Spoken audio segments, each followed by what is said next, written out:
Hello सांग मैंने केनता अच्छो भल अच्छो आशा करती सब लोग भल थो भाई। तो गुलीजाम खाई जावा बहुत इच्छा लगला तो आम बाहरी पड़सू भाई बहन गुलीजाम खाई गज जड़ी देखिक डर लगला भाई भुगवार लगी से भी गुलीजाम खाई जाइए तो भुगवा के पड़ला तो गज के चढ़ी जाए मुई एंता पाचा पाची थी गुलीजाम जेन खेना के चौकी देवा बोले से खेना ने धुनी देवा बोले गुलीजाम पूरा रुके ही जो थे भाई। तो 3-4टा खेना के पूरा जाकर धुनसु आम तो गुलीजाम बहुत पड़ जाए गुलीजाम तो सब मन बेटी देसन से भितर खावा के मन लगे मत तो फलसा दाना गोटे टिपी कर गुलीजाम चिटकीसी आनिके तो नून मिर्चा नहीं था तो सादा गुलीजाम का चिटकी कर खावा के पड़ला जेहेतु मन लगला बोले निहाती खावा के पड़से।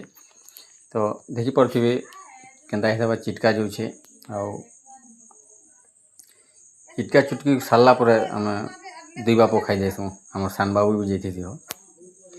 से भी खावा के मन लगला तो से भी खाई जैसे यही टाइम रे गुलीजाम खावा के मन लगा भाई बेसी वर्षा हेल्ले गुलीजाम खावा के मन नहीं लगे। और वीडियो जब भल लगला बोले लाइक टे फॉलो टे शेयर टे कर पकाब आ भल नहीं लगले भी कमेंट करब हो जेनता वीडियो भल लगुच कि नहीं लगुच बोले मुझे केनता जानमी भाई आपण मैंने कहला का मुझे जानमी। आ गुलीजाम बहुत आनी हो कम से कम 5-6 किलो हेबा।